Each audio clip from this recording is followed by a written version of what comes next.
Olá, eu sou Adriano Moneta, este é o programa Segurança Pública em Debate, uma realização da Associação dos Delegados de Polícia do Estado de São Paulo, do Sindicato dos Delegados de Polícia do Estado de São Paulo, da Associação Nacional dos Delegados de Polícia Federal Regional São Paulo e do Sindicato dos Delegados de Polícia Federal do Estado de São Paulo. Tudo isso com o apoio da ACESP, a Associação dos Canais Comunitários do Estado de São Paulo. No programa de hoje, você vai acompanhar a segunda parte do segundo dia do Fórum Nacional de Inteligência Aplicada para o Combate da Criminalidade, o Fórum IACC. O programa Segurança Pública em Debate agora fala a respeito do painel número 7, cujo tema foi Segurança Pública, o que a sociedade espera.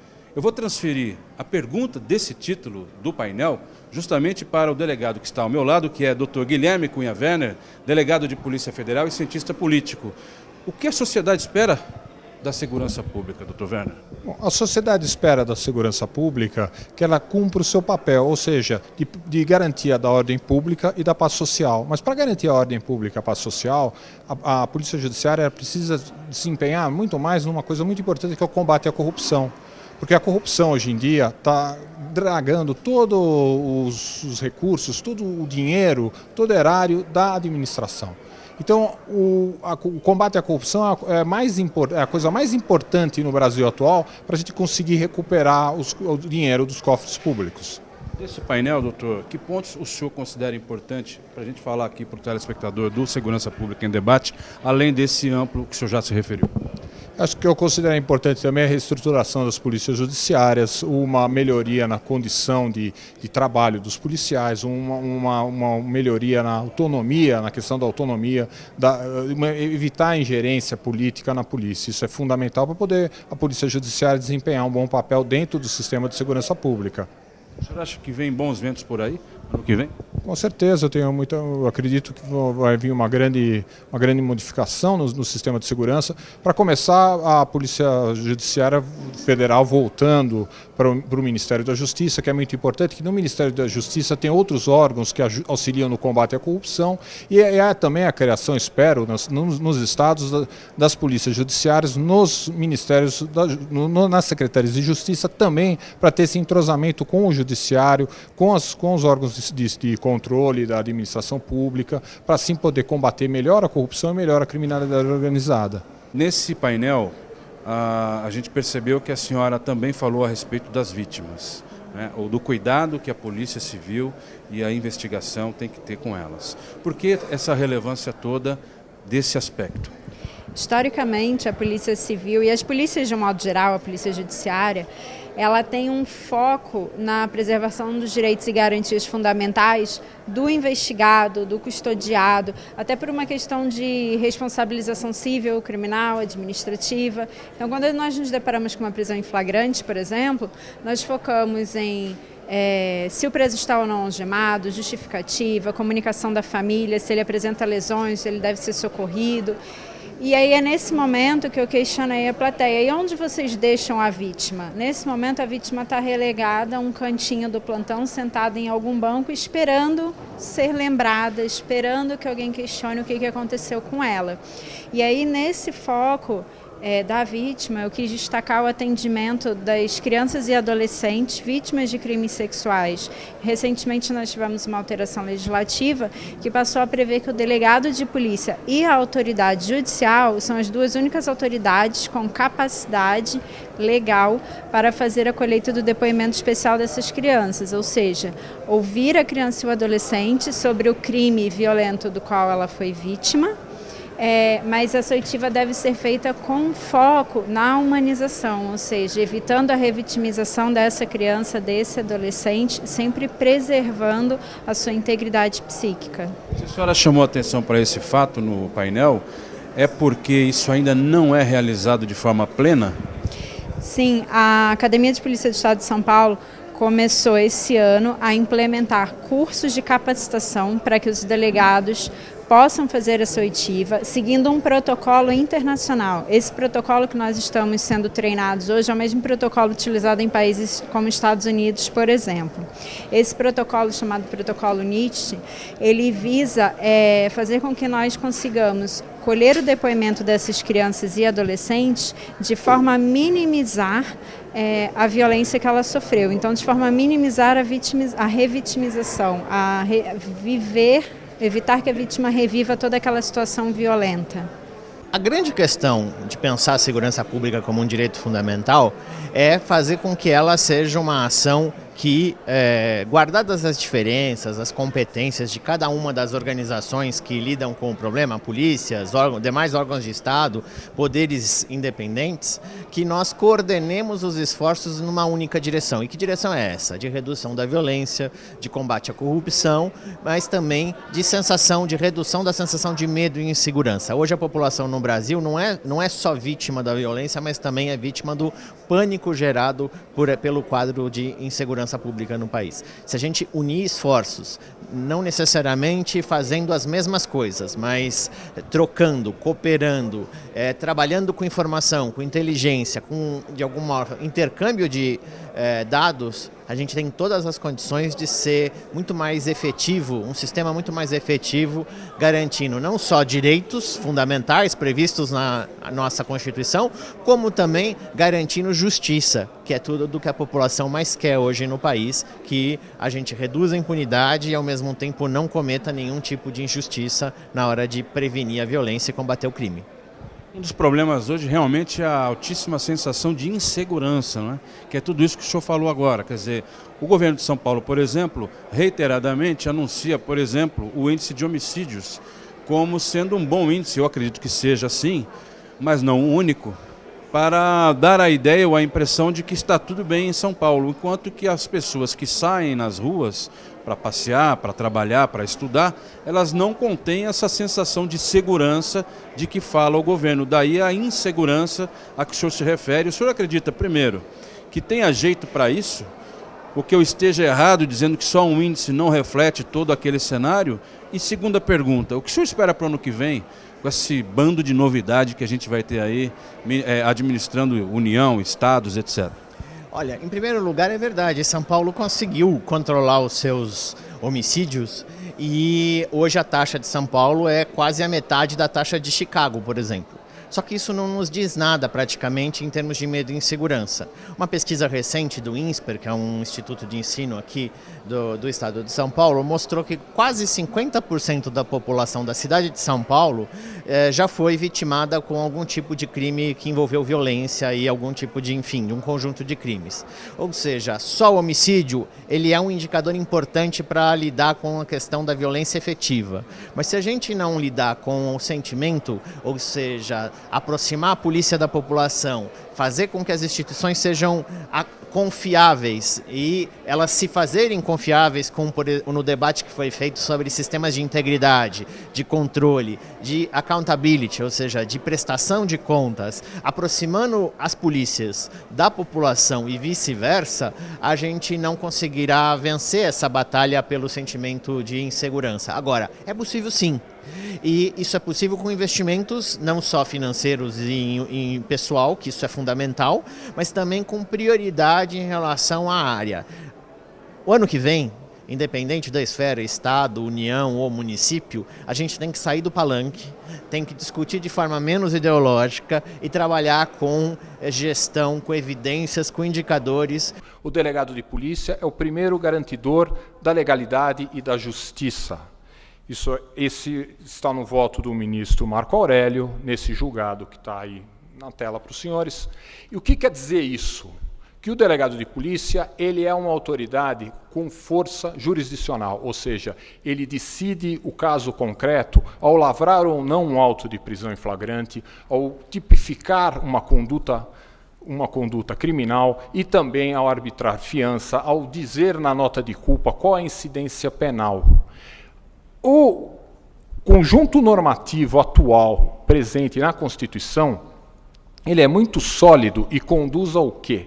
O delegado de polícia, ele conduz a investigação criminal com exclusividade, ou seja, o papel do delegado de polícia é conduzir o inquérito policial. Constituição Federal, reforçado pela Lei 12.830 e 12.850 nas providências de delação ou colaboração premiada, nesse tipo de providência. Então, se percebe aqui que o delegado de polícia é uma atividade de caráter jurisdicional que está na fronteira entre o que é administrativo, o que é investigado em outras instituições, e o que é judicializado, o que é decidido pelo juiz. É uma autoridade de fronteira, como muito bem disse a doutora Ivana. A doutora Ivana, ela falou do border, da fronteira, o delegado está na fronteira.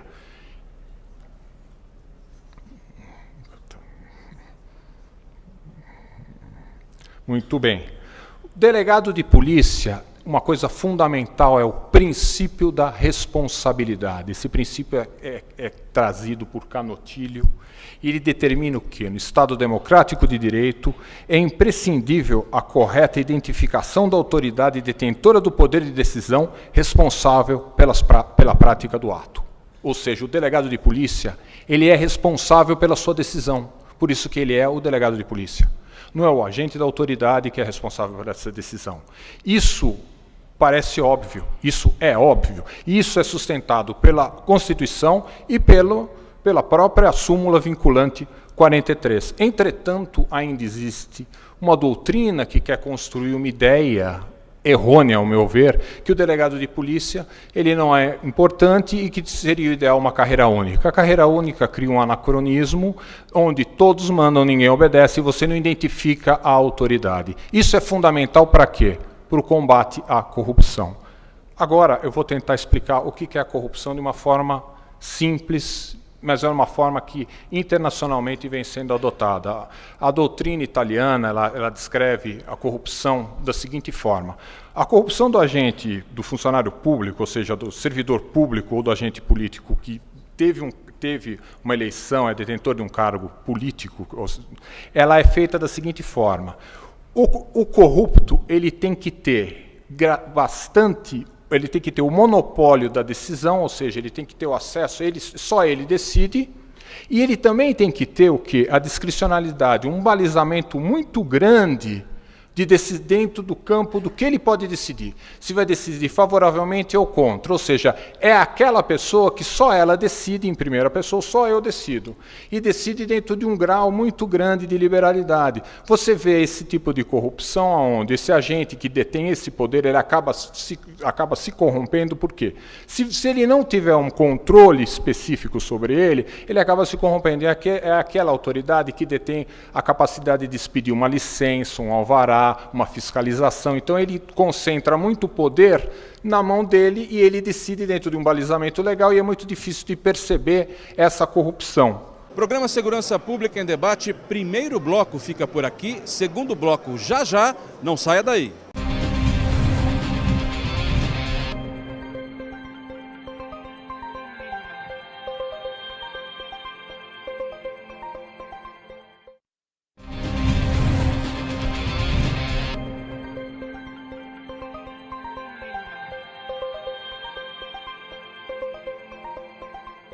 Olá, este é o segundo bloco do programa Segurança Pública em Debate de hoje, em que estamos mostrando a você o segundo dia do Fórum Nacional de Inteligência Aplicada para o Combate da Criminalidade, o Fórum IACC.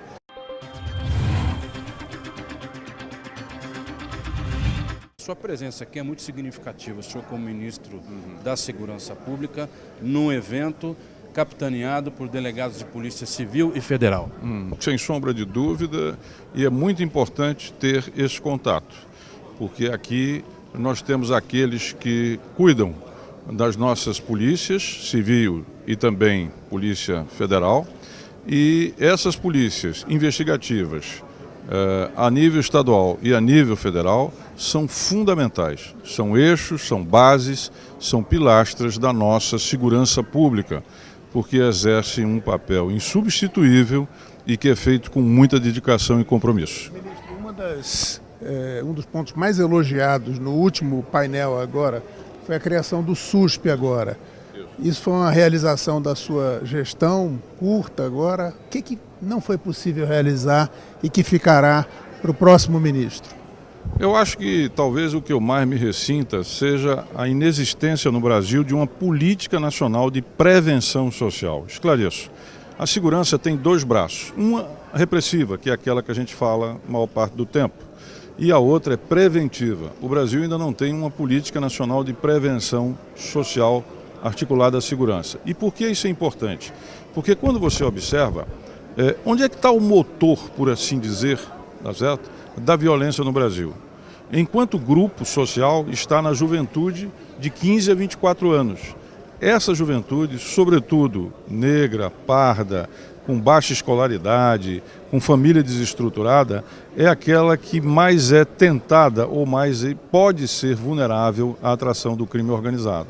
Então, se você não tiver uma prevenção social para essa juventude de periferia, sobretudo, se você não estender a mão, se você não trouxer ela para junto de nós, se você não criar, sobretudo, oportunidades, sonhos, projetos para essa juventude, ela, por falta efetivamente de apoio, seja em casa, seja no trabalho, seja na escola, ela se torna vulnerável ao crime. Então, por isso eu diria que a minha grande frustração, embora não seja especificamente da área de segurança, é que o Brasil ainda não tem um grande programa nacional, uma grande política nacional de prevenção social. Coordenada pelo Ministério? Poderia ser, mas também poderia ser por um Ministério do Desenvolvimento Social ou outra área, o que seria fundamental e nem dinheiro tanto precisaria. Você teria apenas que focar, porque em torno de 200 cidades no Brasil, elas concentram metade dos mais de 60 mil homicídios. Se você prestar atenção, o grupo principal vulnerável é essa juventude de periferia, sobretudo, de 15 a 24, não é?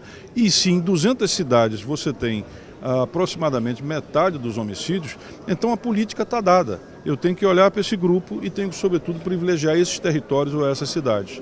Então, você teria que convergir saúde, educação, cultura, que jovem gosta, esportes, não é? Para estender a mão e não permitir que esse pessoal se torne vulnerável. É isso, basicamente. O senhor acredita que no próximo governo isso possa começar a ser realizado?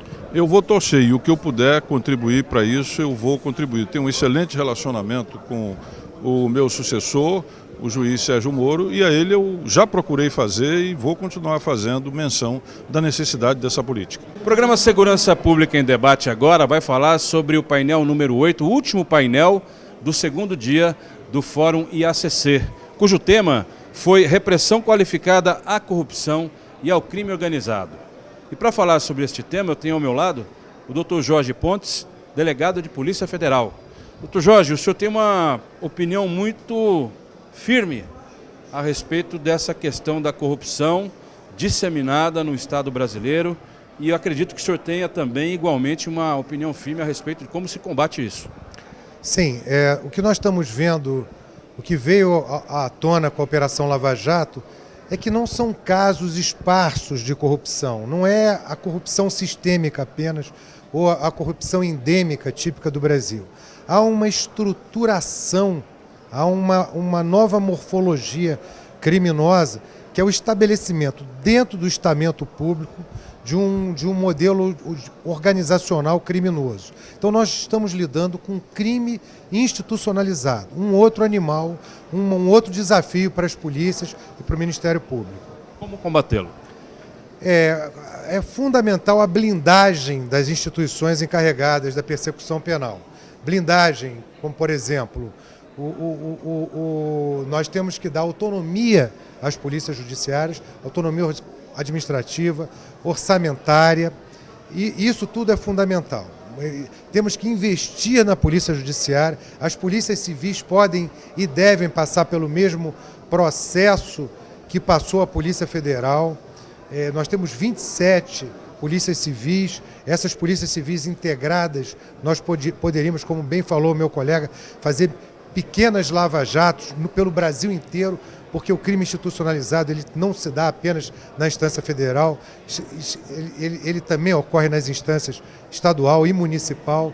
Então nós temos que fortalecer as instituições que investigam a corrupção, a grande corrupção e o crime institucionalizado. Isso é fundamental. Na sua opinião, doutor, esse novo rumo que o país pelo visto, tomou, pelo menos em termos de mudança de presidente, de Congresso, de perfil, até de governo do Estado, tanto no Rio quanto em São Paulo e outros estados, o senhor acha que essa mudança que se instalou no país, ela pode colaborar para que esse mal que o senhor se refere seja combatido? Sim, eu vejo que isso pode começar pelos governos dos estados. Aquele governador que tomar a iniciativa de dar autonomia à sua polícia judiciária será considerado o pai da polícia moderna no Brasil. O governador do Rio eleito disse que dará. Sim, eu diria que ele pode ser considerado o pai da polícia judiciária no âmbito estadual. Isso é fundamental para esse sucesso que a sociedade está esperando. Quanto à questão federal, eu entendo que a indicação do juiz Sérgio Moro para o Ministério da Justiça é, para mim, o maior alento, o maior motivo de esperança para o combate ao crime institucionalizado. Uma vez que o crime institucionalizado é a estruturação dentro do Estado de uma organização criminosa, e nós vamos ter um ministro que entende isso, e ele será capaz de desestruturar, fazer a desmontagem. Ele vai promover a desmontagem desses esquemas criminosos que foram estabelecidos no estamento governamental. Na sua opinião, é chegada a hora da Polícia Civil, não só do Estado de São Paulo, mas de todas as unidades da Federação, aumentarem, porque já combatem, mas aumentarem substancialmente o combate à corrupção, não é? Sim, eu acho que não é chegada a hora, está passando da hora, né? O combate à corrupção é urgente e um setor aqui e outro lá não vai dar conta. Esses setores de combate à corrupção precisam se espalhar pelo Brasil todo, tanto na Polícia Civil como na Polícia Federal. O que ficou claro aqui nesses 2 dias de debates e conversas, que há necessidade premente de se investir na polícia investigativa, na polícia judiciária. Sem, como falado agora aqui pelo Dr. Pontes, se a polícia judiciária, que é um dos tripés da democracia, não receber um investimento nesses próximos anos, o crime organizado vai tomar conta desse país. Só existe uma maneira de nós mudarmos um fim trágico dessa história aí. É combatendo a corrupção, a lavagem de dinheiro e todas essas práticas modernas de criminalidade. A Polícia Civil, a Polícia Federal precisam se especializar nesse combate, precisam de autonomia para exercer o seu trabalho e, lógico, precisam de mais investimento. Não ficarem, principalmente aqui no estado de São Paulo, sendo taxada da polícia sucateada. É por isso que eu falei, por que aqui no estado de São Paulo nasceu a maior organização criminosa da América? Por que não se investiu em polícia judiciária? Então, é passada a hora, mas ainda é tempo. A gente percebe que a polícia sempre se preocupou com a criminalidade organizada convencional. Nós temos o DEIC, a Delegacia de Facções, mas, como a própria Lava Jato demonstrou, mais do que nunca, é tempo agora, diante até mesmo desse clamor da sociedade, para a estruturação de setores voltados especificamente a tratar da chamada corrupção institucionalizada, né? É isso que a sociedade espera, porque a gente sabe que o crime organizado tem um modo de combate específico. O crime institucionalizado, ele conta com a participação de atores que são efetivamente os detentores do poder constituído do Estado. Por mais que o crime organizado tenha poder, você vai ter que agir com pessoas que hoje ocupam posições estratégicas. Então é claro, a polícia precisa estruturar esses setores, mas algo que também foi discutido e na verdade foi repisado em diversas oportunidades durante o simpósio, o ideal é que mais do que nunca a gente também consiga agora o reconhecimento de uma autonomia diferenciada para a instituição, né? Nós temos autonomia para o desenvolvimento das nossas tarefas, uma relativa autonomia evidente, né? Mas a gente precisa de um fortalecimento porque no fim das contas, no frigir dos ovos, né, aquele que vai escolher os caminhos estratégicos da instituição, vai definir aqueles que ocupam os cargos estratégicos, vai poder colocar a estrutura adequada nas diversas unidades, tanto em recursos humanos, recursos materiais. Não adianta apenas a gente criar um setor focado no combate à corrupção institucionalizada se ela não tiver também os recursos necessários para desenvolver bem essa atividade, né? Então, quem é que vai definir quais são esses recursos? É o nosso dirigente maior, né? E o nosso dirigente maior, por isso então, né, que veja como tudo as palestras acabam sempre chegando num ponto comum, que é a necessidade da polícia ter mais autonomia, eleger o seu chefe maior para que ela consiga definir as suas prioridades, estabelecer os seus objetivos maiores, né? Doutora Tânia, o que a senhora achou do fórum? Qual o balanço que a senhora faz? Olha, foi acima do esperado, né? Nós tivemos um grande público acompanhando, tivemos aquilo que imaginávamos também do intercâmbio entre os delegados da Polícia Federal, os delegados de Polícia Civil e os outros que estavam ali presentes também. Foi um feito histórico. Pela primeira vez, as 4 entidades que representam os delegados de polícia, tanto aqui da Polícia Civil do Estado de São Paulo, como da Polícia Federal aqui no Estado de São Paulo, nós nos reunimos e organizamos esse fórum de inteligência aplicada no combate à criminalidade. Eu acho que foi uma oportunidade única da gente debater segurança pública de uma forma séria, de uma forma técnica, mostrando à sociedade, mostrando à opinião pública a importância da inteligência na segurança pública. Este foi o programa Segurança Pública em Debate, uma realização do SINDPF-SP, da ADPF-SP, do SINDPESP e da ADPESP. No programa de hoje, nós mostramos a você o segundo dia do Fórum Nacional de Inteligência Aplicada para o Combate da Criminalidade. Esperamos que você tenha gostado. A você que nos acompanhou até aqui, o meu muito obrigado e até a próxima.